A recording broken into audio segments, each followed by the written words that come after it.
Good afternoon. Welcome to today's webinar, the Cargo Tank Truck Wreck, the first 24 hours. During today's presentation, Scott Turner will cover the following: USDOT cargo tank truck specifications, cargo tank expectations of performance in rollovers, materials of transport with cargo tanks, rollover factors of the cargo tank, driver and equipment, tank truck fires/explosions and common causes, inspection requirements of cargo tanks, public sector responders to cargo tank truck emergencies, private sector responders to cargo tank truck emergencies, VIRs, RODSs, Q-files, and post-trip inspections, and Level 1 FMCSA post-wreck inspection. The presenter for today's webinar is Scott Turner. Scott is a commercial motor vehicle expert and a panelist for the National Academy of Science Transportation Research Council. He is a Level 1 FMCSA inspector, weights and measures master, and hazmat and cargo tank truck response specialist with over 20 years of experience involving in excess of 1,000 commercial motor vehicle wrecks and 200 cargo tank wrecks. If you have a question that pertains to the presentation, we do ask that you use the Q&A or chat features which are found on the right-hand side of the screen. I've pointed them out with the arrow pointing to the right. Scott will do his best to answer your questions during this presentation. Approximately 1 hour after the event, we'll send out an email with a link to the archived recording of the webinar, and we do ask that you take time to fill out the survey that will appear on your screen after the webinar is over. I now invite you to sit back, relax, and enjoy the presentation. I'm going to turn it over to our distinguished presenter, Scott Turner. Scott, it's all yours. Well, good afternoon, folks. I appreciate you taking the time to come and join us today with this webinar, and I hope that you walk away with some valuable information on this that are going to help you in your cases, be it defense or plaintiff, going forward with regard to cargo tank truck wrecks. All the photographs you're going to see, by the way, are all tank trucks that I have responded to in my career, which, as Matt said, has been well in excess of 200 tank truck crashes, whether they be fires or just releases as a result of the rollover or split in half or what have you. One of the first things that I think is very important that we get out of the way is to get to the real basics, the 101 of cargo tank trucks, and have an understanding, a general understanding, because I hear this in the legal community quite often, that there's really not a good solid foundation of understanding of the different type what we call spec cargo tank trucks and their purposes and the type of commodities that they would transport. And it's important to understand the basic difference between these type tank trucks because of the commodities that they will carry, as well as performance-related issues with the tank truck with respect to their daily performance issues, as well as performance when they actually roll over. What happens to these tank trucks? For example, an MC306 DOT 406 type tank truck, which is more of a nomenclature of a fancy term of calling a gasoline cargo tank truck or a petroleum type carrier, that would hold things like gasoline, diesel fuel, jet fuel, even getting into ethanols and things of that nature. But if you see, for example, Shell or Sunoco or Exxon on the side of it, it's an MC306 DOT 406 type cargo tank truck. That type tank truck, when it rolls over, it typically comes apart pretty drastically. It's only 3/16" aluminum. And here's, I'm going to go to the next slide here. Here's a good example of an MC306 DOT 406 type cargo tank truck. The back side of it is kind of like, it looks like a lopsided or a sideways egg. It's kind of oval.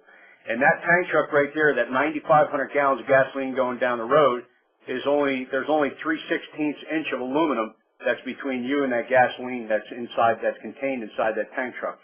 And it's aluminum for weight purposes. And unfortunately, the good side is that with it being aluminum, is that they can carry more product for commercial purposes. The bad side is when it rolls, it typically comes apart pretty bad. However, there is an unintended consequence of it being aluminum as well, that when it does roll over, aluminum is a spark-free metal. That's why a lot of times when you hear of an MC306, DOT406, or over the news, a gasoline tanker crash rolled over, and it didn't catch on fire, and the reason being is that it is aluminum. You could take an aluminum can, and I'm not going to drag too much technical stuff into this, by the way. I'm giving you a general understanding of this. You could take an aluminum can, put it against a grinding wheel, and not create any sparks, whereas you could take a piece of steel, put it against a grinding wheel, that a DOT 412 type tank truck is made out of steel type products, and they will create sparks. All right? But that's an MC306 DOT 406 type tank truck. The newer type spec tanks that are out there are DOT 406. Anything that's manufactured since 1998 is required to be a DOT 406. The older ones are MC306s, pre-1998, and they're going to be on the road for many, many years to come. So these tanks' service life, a lot of times you'll see them out there, they're over 30 years, provided that they can continue to pass inspection from thickness standpoints and so forth. And we're going to cover those issues in a little bit later on in the presentation. The next type tank truck that's a very common, by the way, going back to the MC306 DOT 406, this is the most commonly used cargo tank truck on the roads in the United States, because the number one product, of course, that is transported from a hazardous material standpoint in the United States is, of course, gasoline. And the most complacently dealt with hazardous material that's out there as well. MC307, DOT 407, and this again goes 1998. Anything that was manufactured post-1998 would have to be a DOT 407. Pre is MC307. MC simply stands for Motor Carrier. DOT stands for Department of Transportation. This is what we call the stainless steel jacketed type tank truck, and these are what we call as the workhorse of the industry. These can transport just about any type of hazardous material liquid that you have out there, other than very, very aggressive type acids. And for simplicity purposes, I'll just say very aggressive type acids. But they will typically carry just about any type of liquid phase matter that you may have out there in a hazardous material. This one here happens to be a two-holder unit. In other words, it's got two compartments in it to carry different type products. This right here is an MC312 DOT 412. This is an acid tanker. These here are reserved basically for carrying acids, very simplistically said. They're typically rubber lined, or they're fiberglass lined inside of this tank truck. There's a liner. So a lot of times you'll have situations where if a tank wasn't inspected correctly from a thickness standpoint on this type tank truck, you'll get an etching on the inside of the tank, and eventually as it's going down the road, and it has 36,000 pounds of weighting on it, and it splits right in half. And you'll see a picture of one of those in a little bit, where a 312 tank truck, just essentially driving down the road, it just cut right in half because nobody realized that the etching of the acid had actually punched a hole or breached a hole in the rubber liner, what we call a rubber boot, inside the tank, and it allowed the acid to eat away at the inside of the tank truck. So you get different type products, maybe today sulfuric acid, tomorrow hydrochloric acid, etc. And then you get exothermic reactions in there, and those exothermic reactions will cause a degradation of that tank, and now as it's going down the road, the integrity of that tank is compromised, and it gets to a certain point where that weight of that acid above it on the bottom of the belly winds up causing it to split in half, if that makes sense to you. I'm not trying to turn anybody into tank truck experts, just to give you a general understanding of what these tanks are all about. This is an MC331 with no DOT designation. They kept the old design, in other words. MC331.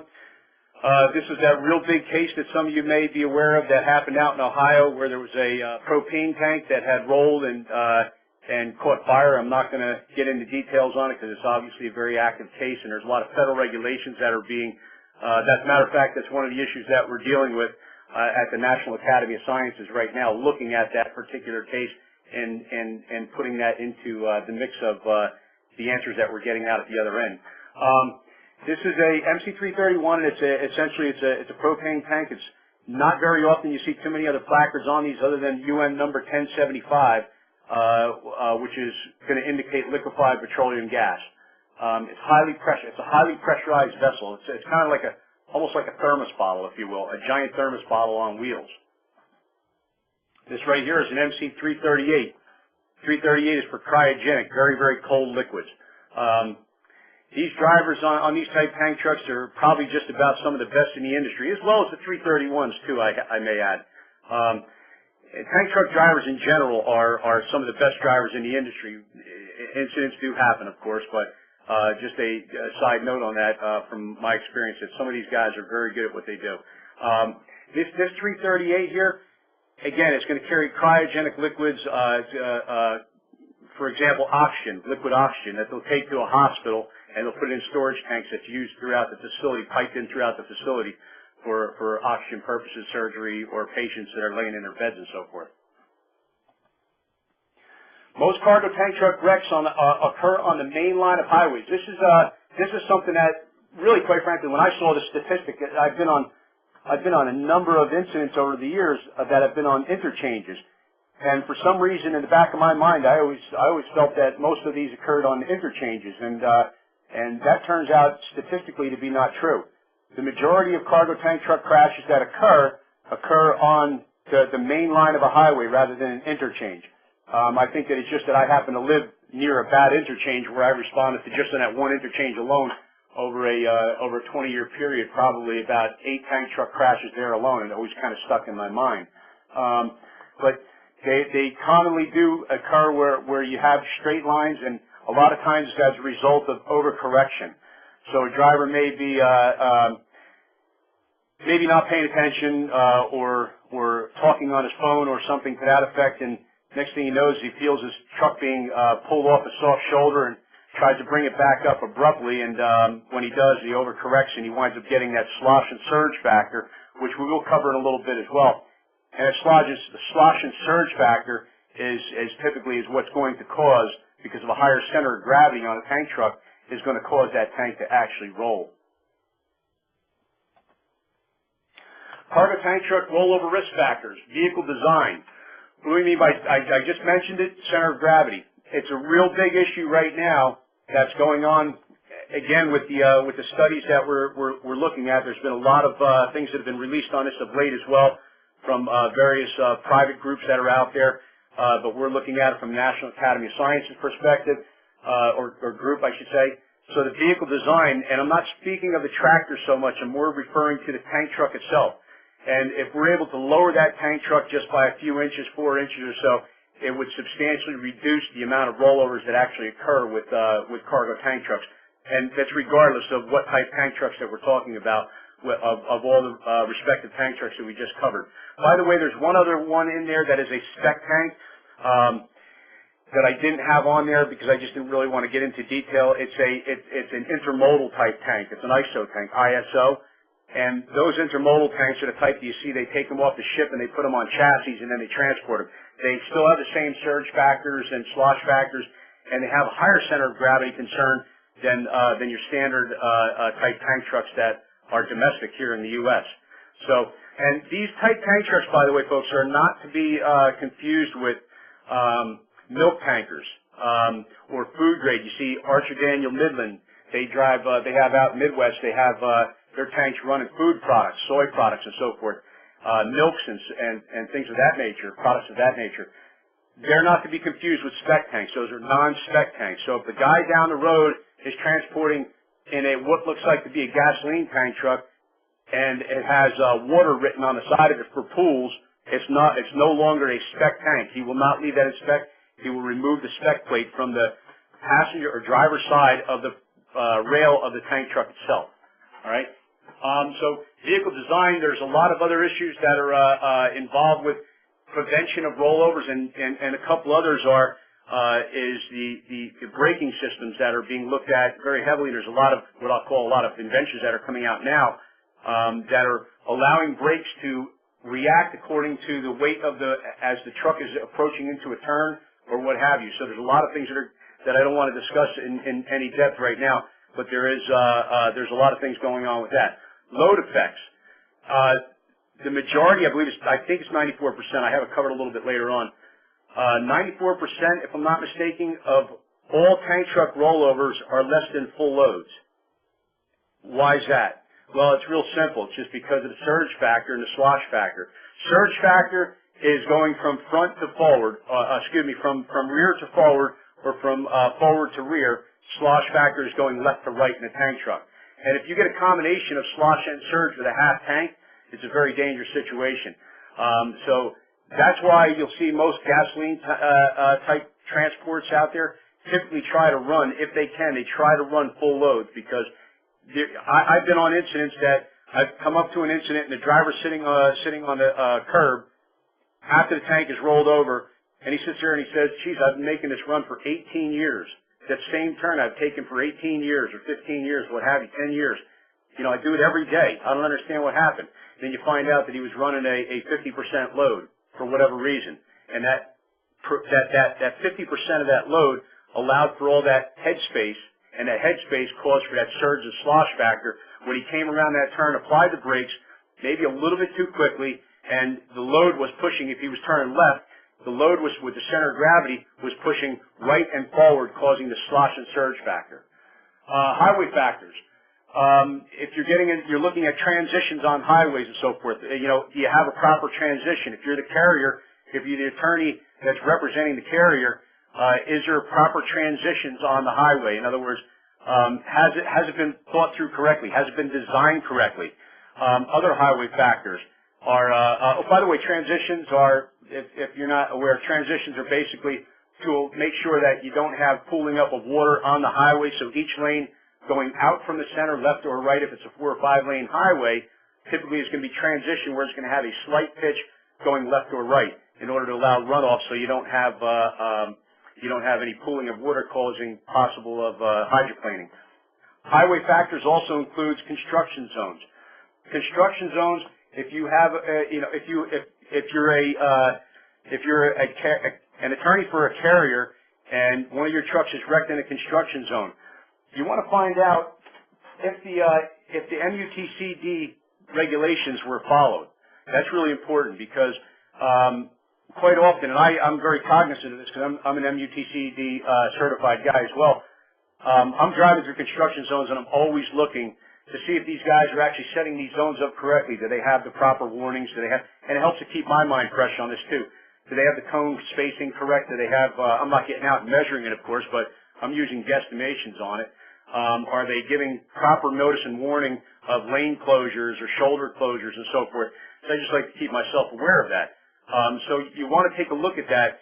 Did they have somebody that was out there that was certified to make sure that that lane closure or shoulder closure was done in accordance with the MUTCD regulations? If not, you know, quite frankly, it may not be the carrier's fault. It could very well be the fault of the contracting company that's out there. Also, one other thing is that if that speed limit is actually reduced down let me open this back up.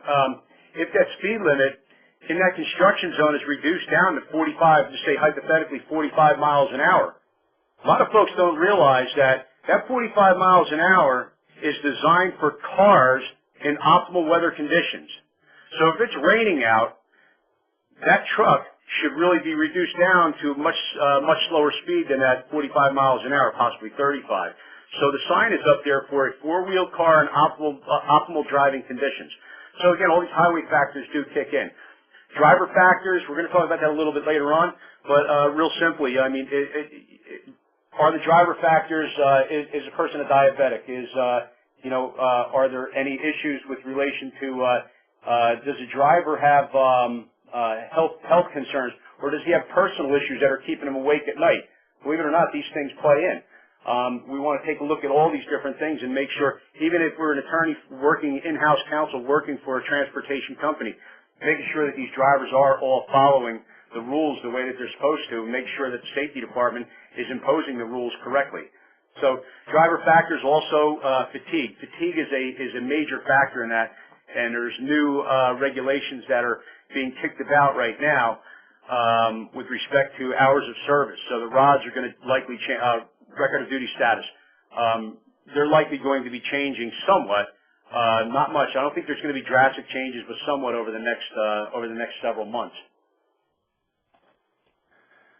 Okay. Cargo tank truck, high center of gravity. Again, this is a problem, and it is recognized by the cargo tank truck manufacturing industry as well as, of course, Federal Motor Carrier Safety Administration, DOT, has really recognized this as being a major problem with regard to cargo tank trucks. I unfortunately don't have the statistics right in front of me, but there is a significant drop, and I don't want to speculate, a significant drop in rollovers once you lower a tank truck, and the number is utilized of 4 inches. Once you lower the center of gravity of that tank truck by 4 inches, but there are other problems that prohibit that somewhat from happening with the current designs the way they are. But if you lower that tank truck by 4 inches, the actual rollover factor ratio, it drops substantially. So vehicle speed, the things that are going to affect center of gravity on a load shift. So in other words, either surge or slosh. It's going to be vehicle speed. All right, how fast was the truck actually going either into that turn or while making that correction trying to get back onto the highway? Or how fast was the vehicle actually going as he was approaching, comes over a rolling hill, and all of a sudden sees a parking lot sitting in front of him because it's rush hour and didn't anticipate that. How fast is he going at that point? That's going to cause the surge, and this is a good example for surge. Hits those brakes, and as he hits those brakes, that half load or that 3/4 load that's in that tank truck all surges forward and continues with the inertia to push him into that traffic or through that traffic light. That's why it should be encouraged whenever at all possible to transport full loads. Turn sharpness.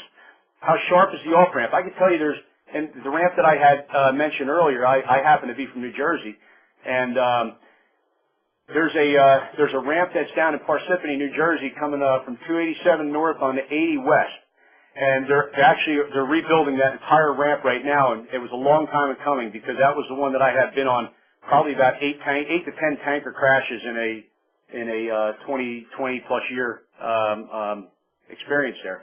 So in that particular ramp, it was so poorly designed that, and this is a good one about road designs also, and this is where I was talking about highway issues. As you come off of that ramp, it maintains a steady degree of a turn. So it's a steady, easy turn all the way around, and then when you get about the 75-80% mark of that turn through the completion of that on-ramp, all of a sudden it has a notch, and it creates a much more dangerous situation. That's where every single tanker that I had responded to in that off-ramp, on-ramp, every single tanker all blamed that same exact notch. What happened is it would take a certain radius, and all of a sudden that radius would tighten up dramatically because somebody realized that they were running out of room when they were building it in order to be able to get people out without putting them out into the highway before acceleration opportunity. So that's a real important factor to look at the highway transitions, the sharpness of the turns and so forth. Is it a consistent sharpness? And remember, again, those speeds coming onto those turns are designed for cars in optimal conditions. They are not designed for tank trucks with an 80% load of ethyl methyl meatloaf on it. By the way, it's my favorite chemical. It doesn't really exist. Roadway transition. Roadway transition, I discussed that already. Taking a look at the roadway transition, if it's a newer highway, it may be something that's worthwhile taking a look at. You know, if you're counsel for the tank truck company, you may want to take a look at that. Vehicle tripping. Vehicle tripping is where a driver is coming off an off-ramp or even on a highway for that matter, and winds up what I'll call bumping into a curb. And when he bumps into that curb, it kind of aggressively causes a surge in product. And that's where you get the load shift of the center of gravity. It's no longer a steady. Now he tries to overcorrect. The problem with overcorrecting is that once you bump into a turn or you come off of an overcorrection, the product sloshes right if you're going to make a left correction, and then when you go to make your overcorrection to the right, it aggressively surges to the left, and now that causes the truck to roll to the left. Partial, you said it's 94%. I just didn't remember exactly. I just wanted to reaffirm that. Partial loads. 94% of all cargo tank trucks are with rollovers, are with partial loads. Heavy braking in turns. The driver all of a sudden realizes that he's going a little too fast into that turn. And by the way, folks, just to back up for a second, when I first came out of the Marine Corps, I was a driver. I was a driver for several years, 18-wheelers over the road. So I understand about this. You know, you get a little complacent driving on the road with your tractor trailer, and you come into this turn, and all of a sudden you realize you're going a little too fast. Now, fortunately, I always hauled dry freight, and you go into a little bit heavier braking in order to slow the truck down. And excuse me. And once you do that, if you have a tank truck load, that heavy braking is going to likely cause a surge in product, or a slosh and a combination slosh surge of product, causing that truck to roll. Excuse me. Shifting in turns is another one too. Downshifting, aggressively downshifting in turns is another one that can cause load shift in the cargo, of the cargo, and that could likely cause a rollover as well. Especially, again, going back to where we were, if we're talking about a less than load. Overcorrection, I've discussed that already. Slosh and surge factors, excessive speed. Some of these are redundant, but need to be brought up. Excessive speed, turning radius, all right? How tight is that turning radius? The roadway transitions, we discussed that already. Sudden braking in a turn, and for whatever reason, did not realize that there's some backed up traffic on there and goes into sudden braking, or just realized he's going too fast. He or she realizes they're going too fast, and they start to apply those brakes suddenly. In a turn, that can cause slosh and surge. In a sudden braking, going in a forward direction, that would cause a surge factor, causing the truck to get pushed through the light. Sudden maneuvers. Sudden maneuvers, again, is very, very similar to overcorrections, or trying to avoid a car. And actually, a study just came out in Europe on truck wrecks, on lorries and truck wrecks, and it shows that their studies came back showing that 75% of all truck wrecks that occur in Europe, approximately 75%, are all caused by the four-wheel car. I would imagine that's relatively consistent with our findings here, too, looking at the TIFA analysis, which is, if you're interested, is TIFA, TIFA studies and TIFA analysis. Gives some great data on vehicle wrecks, combination car, truck wrecks, etc. And I personally myself refer back to that quite frequently in dealing with building opinions and testimonial issues. Overcorrection, discussed it already, although it's still it's an issue here as well. Load distribution. What I mean by load distribution is that as you look at these various tank trucks that we saw earlier on in the presentation, your MC306, DOT 406, and your 307, 407, 312, 412, those are the three that I'm referring to when I'm talking about distribution, okay? These tank trucks are multi-compartmented units. For example, the one that you're looking at right here, laying over on the side, by the way, that's me up on top there, drilling a hole in the gasoline tanker. You can kind of see the little, there's like these shiny little boots that are, well, they are called boots, but there's these shiny little things that are just below that rail that runs half through the midpoint of the tank. Each one of those is a compartment. This particular tank here was what we call a four-holer unit, four-holer, H-O-L-E-R, or four-compartmentalized unit. It has four specific compartments, and each compartment can carry a separate gasoline-grade product. So that way, when the driver goes to a station, he's running a load to a station, he's got, say, 1,000 gallons of Ultra on board. He has one compartment. He has two compartments that are completely full with regular, et cetera, and he's got one with diesel. So if the gas station only ordered, let's say that one compartment is 2,500 gallons. These are 9,800-gallon tank trucks. Let's say that the gas station only ordered 3,000 gallons of a specific type product, of a regular, and they have a total of 6,000 gallon space to put that in. That's going to cause him to run a partial load. thereby exposing him greater to the risk of a rollover. Statistically showing this is factual. All right, overcorrection, load distribution. Oh, by the way, going back again, load distribution. You can also find the same thing on your chemical tankers, which is the MC307, DOT 407, and MC312, DOT 412, the acid tankers. They can be multi-compartmentalized units. So how is that load distributed is very important.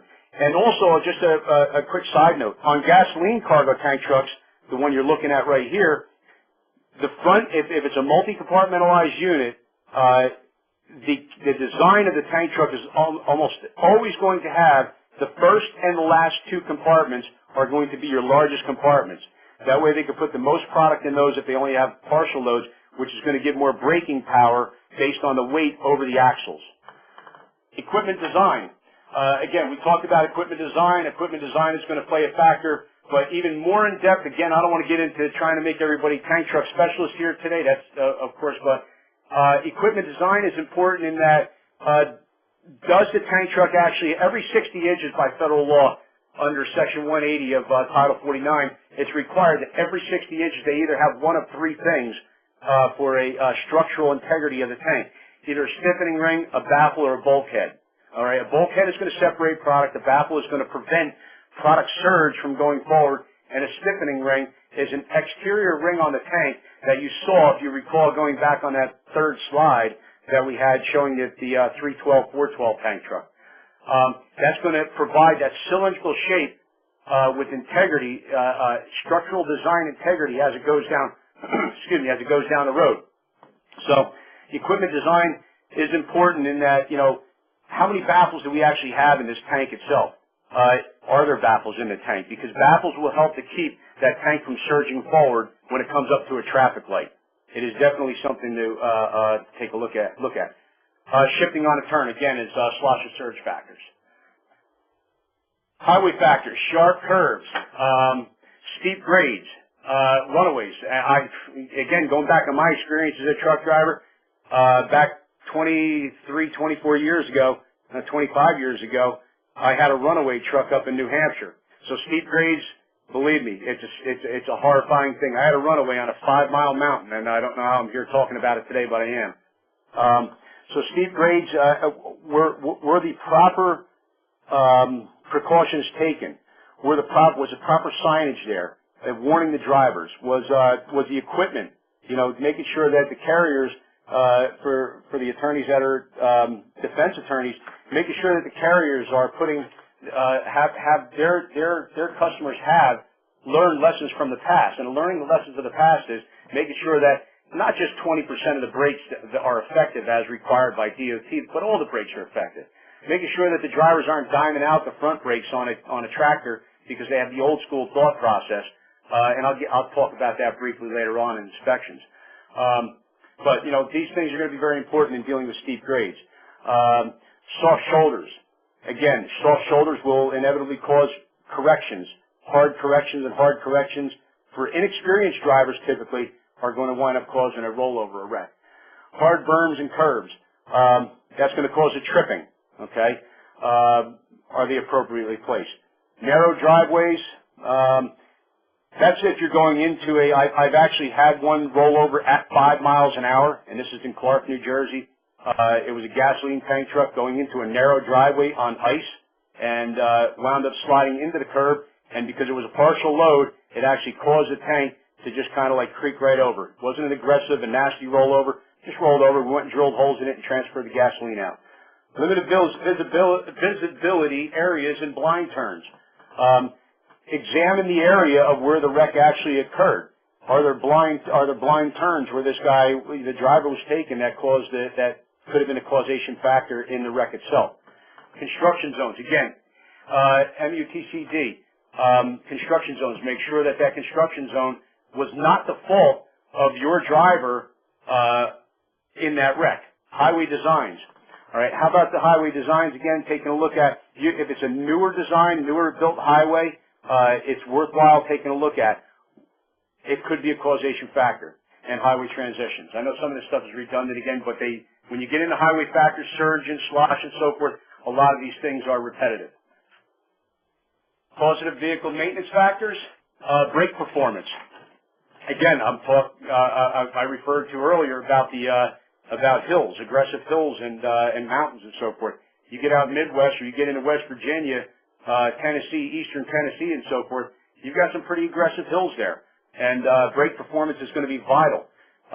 Making sure that the inside of during a Level 1 Federal Motor Carrier Safety Administration inspection, that's equivalent to an FMCSA inspection, that the inside of the drums are not greased out. That makes a brake ineffective. Is there engine brakes? And we can also get EOBR data. EOBR data is going to reveal some stuff to us as well. All right, as far as brake performance, when the brakes were applied and so forth. Okay, suspension damage. Taking a look at the leaf springs. Are we looking at cracked leaf springs, broken leaf springs, mains? I'm going to say the main leaf springs, and that's an out of service violation. If a main leaf spring is broken on a tanker or on a tractor, that will affect brake performance. Okay, higher pressure. Higher pressures will also affect brake performance. It also causes a heating up of the tire itself as well, and can cause a blowout. So we want to make sure we're taking a look at those type issues as well. Load dynamics, we discussed that briefly as well. Ineffective inspection of equipment. What is the inspection rate that they're using? When are they doing inspections? Are they doing them correctly, et cetera, et cetera? There's a lot of, I can't cover it in an hour, but ineffective inspections need to be looked at as well. I'm going to open this up for some questioning here, if anybody should have any. Sure, Scott. Thank you. Just for clarification, when you referenced TASA analysis, that's trucks involved in fatal accidents. Is that correct? That's correct. Yes. Okay. And where could people find that information on the DOT site? No, just Google TIFA or trucks and fatal accidents. Okay. That's a very, very well put together document. There's also the Battelle study on cargo tank truck rollovers, which is a very, very good document as well. There's a lot of them, a lot of things that are out there that are, that certainly can aid in the after effect or hopefully the preventative issues of tank truck crashes. Excellent. We did have a couple questions submitted, and I would urge all the participants to use the Q&A or chat feature on the right-hand side of the screen to submit your questions. Going back to the first couple slides that you went through, Scott, about the different types of trucks, with regards to the MC312 DOT 412, which carries acid, is there, you talked about how it was, on the inside was protected by rubber, and is there a way that the different acids that are put into that cargo tank truck could eat away at that rubber, and is there a proper way to maintain the inside of that? Well, yeah, what happens is that we're going to get into inspections in a little bit. I'm going to briefly discuss inspections and what's required. But what happens is that there's either fiberglass or rubber lining on the inside of these tank trucks, and a lot of times these tank trucks they're dedicated. They're dedicated to sulfuric, and they're dedicated. And there's certain carriers that will do nothing but haul certain products with a specific tank truck. If a 312 type carrier, an acid tank truck company, and you take a company like QC, I mean, they haul anything that's liquid. It doesn't matter. They will haul anything that's liquid. Then there's other companies out there that will haul nothing but acid or nothing but gasoline. Gasoline is very specialized, where they have that's all they will transport. Is a lot of these folks out there. But again, back to the question is I digress quite a bit because I got so much running through my head on this stuff. Yeah, the inside of the tank is going to have either a rubber lining or a rubber lining or what we refer to as a boot in the industry, or it's going to have a fiberglass lining. And those linings, and these tanks will be washed out in between uses, between picking up different commodities. So if it picked up sulfuric today, and they didn't wash out, and they went and picked up a load of nitric tomorrow, you basically would have a big, nasty vapor cloud coming out of that tank, and you'd have to evacuate an extended area. So what's going to happen is that tank is going to be required to be washed out at a place like Paula Wash or someplace like that, where they'll wash it out, put spinner jets in it, and it gets cleaned out. Now, what happens over time, because today they haul nitric, tomorrow they haul sulfuric, the next day they haul hydrochloric, et cetera, that regardless, the rubber will degrade over time. So you have a degradation, a breakdown of that rubber, and as it degrades, you'll get a little pinhole in it. And that little pinhole will today allow nitric in, tomorrow hydrochloric, the next day hydrofluoric, and that's going to cause reactions where you can't see. And those exothermic reactions are actually etching away. Even though that there's stainless steel there, they're etching away at the inside of that tank, causing that tank thickness to be affected. As that tank thickness becomes affected and becomes compromised, that driver, unbeknownst to him, is driving down the road with that load of that 36,000, 38,000 pounds of acid, and he goes over a bump, and that bump is enough to cause that tank to split right in half. And you'll see a picture of one of those with a tank truck that I did up in New York State that split in half from that very reason. Okay, great, thank you. We do have another question that came into us from Deb, who asked, when you talked about the MC338, you said that the drivers who operate those trucks are some of the best in the business. What makes them the best in the business, or how would you distinguish between them and the other truck drivers? Cargo. Well, I mean, it's typically a company like theirs. See, I go out and I work with, I go out to the scale house out at 78, Interstate 78 in New Jersey every once in a while, but once a month or so. And I work with the state police, and we pull trucks in for inspection and so forth. We see certain companies come through, and you know that every time you pull them in for an inspection, you can't find anything on them. Their equipment is 100%. Their drivers, their logs, and everything else is 100% because they just run really, really tight shifts. So a company, for example, right here, Air Products, giving credit to them, they run a real tight shift. They don't want to be running down a road with a load of liquid oxygen and have that roll and have a release. So these guys, you will never see them speeding. You will never see them driving aggressively. They're almost typically always in the right-hand lane, unless they're moving over for a trooper that's pulling somebody over. It's just they seek out these drivers, and when they find them, they keep them, they pay them well, and they hold on to them because of the simple fact that they don't want to have this exposure. I mean, I can't remember the last time I heard of a 338 rolling over. Okay, great. I don't see any other questions in the queue. If the people in attendance do have questions, please feel free to use the Q&A feature or the chat feature on the right-hand side to submit them. But Scott, I think we're good moving forward with the second half of the presentation. Okay. I will add this to the one question that was about the drivers and so forth. The tank truck industry, quite frankly, employs some of the best drivers in the trucking industry. They're very cautious about who they hire. Hey, things happen. I mean, it's as simple as that. It's whether it's equipment design or driver failure, and sometimes it could be a combination thereof.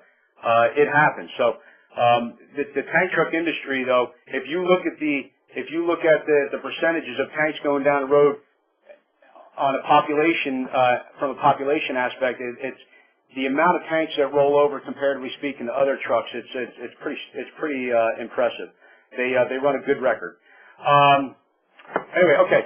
Here, I was briefly talking earlier. You see this one right here. This happened to be out in Staten Island, New York, on the Staten Island Expressway, and it was hauling an acid. I don't remember what it is. This is a 312 DOT 312 412. That picture there. This is a perfect example of what I was talking about, where you get that etching and it basically snaps in half. That tank there. I couldn't even get into the island. I had New York City New York City Police Department actually sent the helicopter out to Bayonne, New Jersey to pick me up, to fly me in for this, because they really didn't know what to do with it, because there was no leak coming out. They thought it was empty, but actually the tank is full there. It just happens to be a two-compartmentalized unit, and the tank itself the tanks that held the product didn't breach. It was just the etching on the inside over time that caused that tank to snap in half. And this is a common situation. Oh, let me go back on one other thing real quick, if I may. You folks may or may not be aware of CSA 2010. It's a new metrics of measuring, and they have what they call basics and so forth. I'm not going to get into detail on this at all because I just want to mention it. It'd be worthwhile. You're taking a look at it. Google it. CSA 2010 as in the year. Essentially with CSA, it's comprehensive safety analysis. It's basically if you're familiar with SafeStat is kind of old school stuff now. Old school by only about a month, or not even actually. It's in a transition phase now. It's where you're able to now, with SafeStat, you can only look at the trucking company and how their safety record is and how they did, how they performed, have they caused, has there been wrecks, and how many inspections have they failed, how many out of services did they have, so on and so forth. That was SafeStat then. Now you have CSA 2010, and you're able to now with this look at the driver, because the driver's has never been part of the equation from SafeStat in the past. It's always been the trucking company, what they did, and so on and so forth. So there's no way really to track the drivers.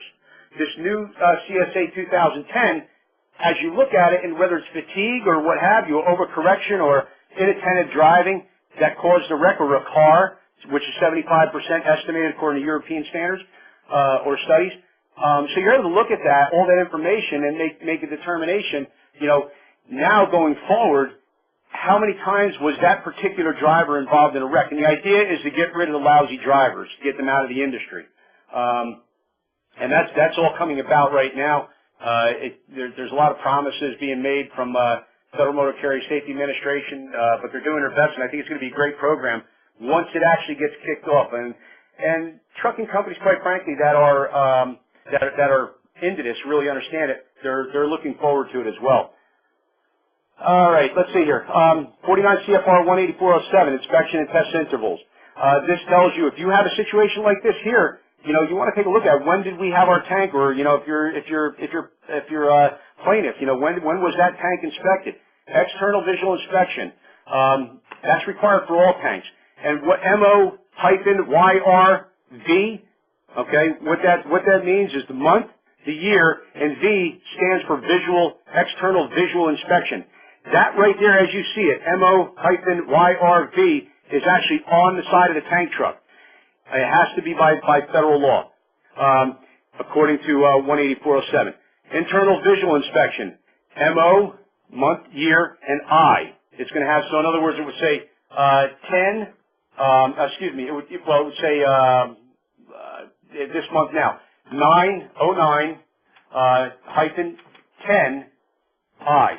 It shows you that that truck was just inspected from an internal visual inspection this year. Now, each individual spec tank that we discussed earlier all have different prescriptions as to when that these have to be performed on those specific tanks.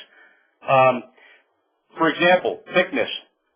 Thickness test is not required on an MC306 DOT 406 because you're not putting acids and so forth inside that tank. All right? Lining inspection. Let's go back up there. Let's look at lining instead. Lining inspection. You don't have a liner on the inside of a 306 DOT 406 MC306 tank truck. You don't have a liner, so there would be no need to have MOYRL on a gasoline tanker. Okay? Leakage test is required on all of them. And if it's done with the EPA method 27, it has to indicate as such on the tank, as you see right there. Pressure test, month, year, and then it's going to have a P. Thickness test, month, year, and a T. Okay? And again, each tank truck has a specific time frame as to years when that test has to be done. And some tests are not required for some tanks. After a wreck, level 1 Federal Motor Carrier Safety Administration post-wreck inspection, well, it's going to be, I can tell you it's going to be done by, if there was a fatal involved, it will be done by, or serious injuries, it will be done by the Federal Motor Carrier Safety Administration inspector, who likely will be a state trooper or state highway patrol, or even in some cases it may be a DOT guy that comes out and does it. I like to make sure that in my particular case, I like to see that I will look at that data, and sometimes some of that data can be challenged. You know, and you don't want to inspect any more than, if you had a wreck, you don't really want to inspect any more than what was inspected by the federal motor guide. Because if you start looking into deeper things, you may have questions answered that you don't want answered, whether you're defense or plaintiff. Brake chambers, same type in the front. You want to make sure that we're running the same brake chambers. If they're not, it's an out-of-service violation. You should have never been on the road in the first place. You know, did they dime out the brakes, taking a little dime and covering up the air hole so that the brakes are less effective in the front, because there's an old-school thought process that if you have brakes on the front axle, it's going to cause your truck to jackknife, which is not statistically not true. Tire depth, 230 seconds and 430 seconds. On the driver wheels, the steer wheels, it has to be at a minimum of 430 seconds. On the drive wheels and the tanker wheels, it's got to be 230 seconds of an inch. Push rod stroke, chamber type, slack adjuster condition and types. These things all need to be looked at. Suspension springs, mains and helper springs. If there's a little hairline crack in the helpers, it's not an issue. If it's a main spring, that's a problem, because that will affect the braking on the truck itself. Are the inside of the drums, are they greasy? If they're greasy, that makes the brakes essentially ineffective. Is there enough thickness on the pads, all right, on the pad itself, the shoe of the brake? You may see that they're very, very well worn down. Were they replaced in a timely fashion in order to be able to prevent that? Because that is going to affect the braking capacity of that truck. Level 1, again, continued. Brake pad and drum grease thickness, I just mentioned that. Air leaks, audible or gauge. Sometimes after a wreck, it's not really a plausible approach because the truck is wrecked. Although when I do them, sometimes what I'll do is I'll bring air with me and I'll charge the system up if I can, if the air lines aren't torn, and I'll listen for air leaks. And if we find air leaks, the air leaks could be an indicator that, hey, we got a problem here. Steering wheel lash. If the steering wheel is still intact, what is the lash on the steering wheel? In other words, how much play does it go beyond what it should have? Lighting system, directional, clearance, brake, headlamp. Is that really going to be are clearance lamps really going to be a causation factor of a wreck? Chances are, not. But it sometimes can be an indicator. All right. Reflective tape is required. Is there reflective tape on the side of that truck is required? And the 3M type tape. And if it's not, that does create a problem if we had a T-bone. Fifth wheel coupler. How much play is in the fifth wheel? Inspecting beyond that is state police. I mentioned that already. The state police or the DOT FEMS inspector, Federal Motor Carrier Inspector. All right. Vehicle inspection records. These are things that we want to make sure if we're counsel on the defense side, and we want to make sure that our company is doing the right thing. We want to make sure that the vehicle inspection reports, the rods is basically your log books, okay? Records of duty status, telling us how long this driver has worked for, and these things are disposed of rather quickly too. Q files within regulation. Q files on the driver, all his physicals and so forth. Post-trip inspections. Post-trips are really important. What did the truck go out the driveway in what condition? If the accusation is from a state trooper that there was grease on the inside of a wheel, and we can show the last 5 inspection reports show that there was no grease on the inside of that wheel, well, we may have something to work with here. Public and private sector response. This kind of gets out a little bit of what the main purpose of our topic is, but it is nevertheless very important to cover. Where did the incident happen? Was it Podunk, USA, or I-5, LA County, California? Because I can tell you, I've been out to Podunk when the tank truck is laying on the side loaded with gasoline, and it's a totally different situation. You have volunteer fire departments that really do not understand what they're doing. Out in LA on I-5 or here in New Jersey in Morris County or Bergen County, folks have an understanding of what they're doing when they're dealing with a situation like that. So this gets more to cost factors. I should have preempted that. Proper and effective training of responders. How well are these folks trained? Do they understand what they're doing? Proper equipment. There is a lot of proper equipment that's needed to respond to a tank truck, and we can look into that stuff at a later point. And I'll give you an example. We had one tank truck years ago, and unfortunately I wasn't on this one, but we had one tank truck here in New Jersey, and this is probably 25 years ago before I really became, the guy in New Jersey for this stuff. And we had it was down in not Bergen County, but it was down east of here, down by the city. And there was a tank truck rolled over gasoline. They didn't have the proper equipment. By the way, for 11 years I was the lead instructor with the state police on cargo tank truck emergency response for New Jersey State Police. So these people have all been trained since then, but back then they weren't. They didn't have the proper equipment to offload the product from this tank truck, and it was a gasoline tanker. If you recall, I told you earlier that a gasoline tank truck is 3/16 of an inch of aluminum, and the tank didn't have a full breach when it went over just a small leak out of the dome.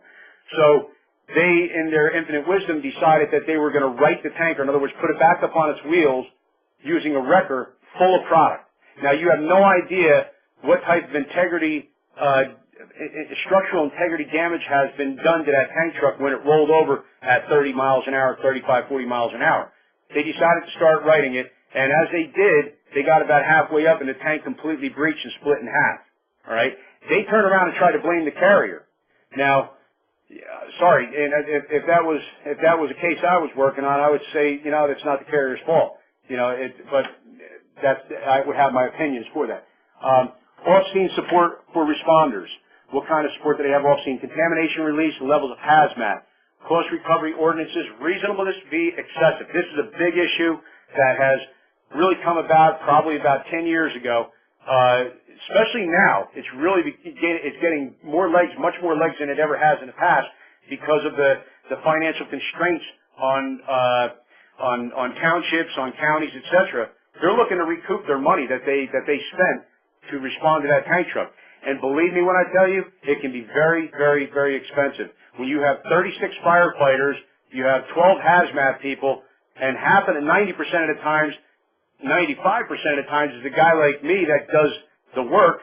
Well, I used to when I used to be out in the field, that does the work, and everybody else is sitting around watching us do it, and they send you a bill, or they send the carrier a bill for $100,000 for cost recovery. Well, there's a lot of issues on there, things that they try to recover. For example, foam, AFFF foam is very expensive. So they send the carrier a bill. Maybe they used 50 gallons of it. They send them a bill for 300 gallons because it has a shelf life. So the old stuff, let's get rid of it and let's replace it with the new stuff. I can't tell you how many times I've seen that. Invoice auditing of all responding organizations. Public sector responders, private sector responders, and wrecker services.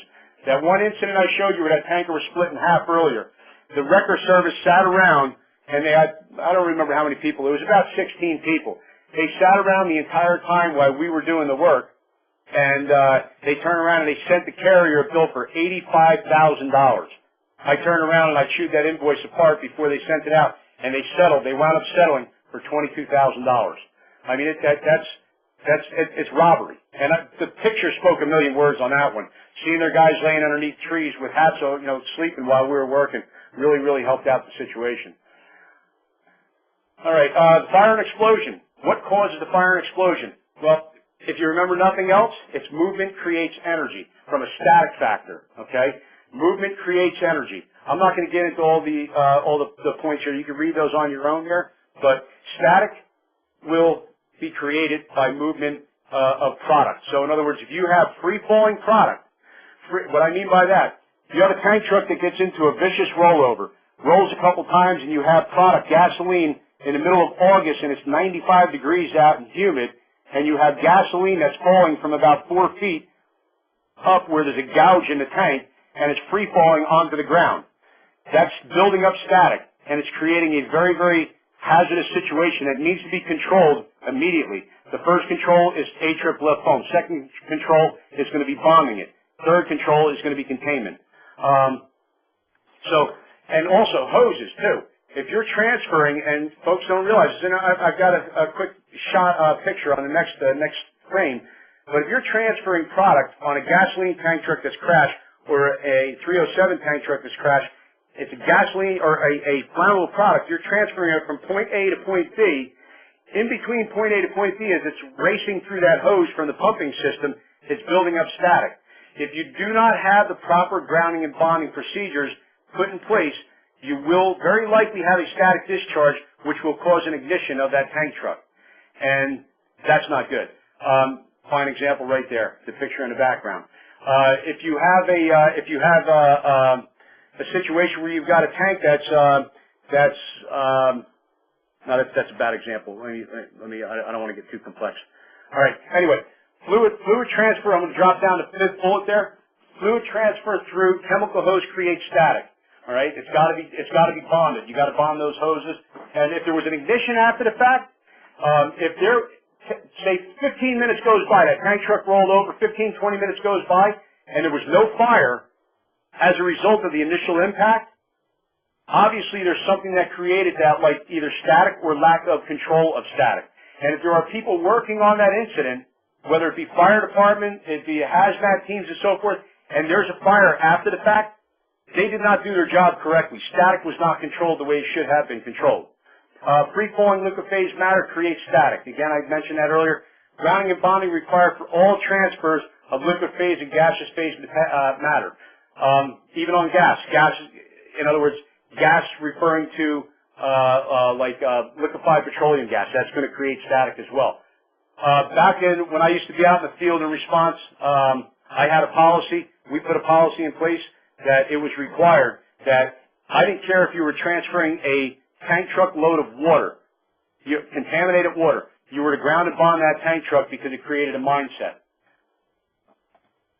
Okay, grounding and bonding. Here's a real simple layout of what I'm referring to.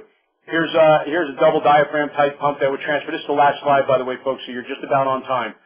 Double diaphragm pump. There's a tank truck rolled over, and you have hoses. You can see a bunch of wires.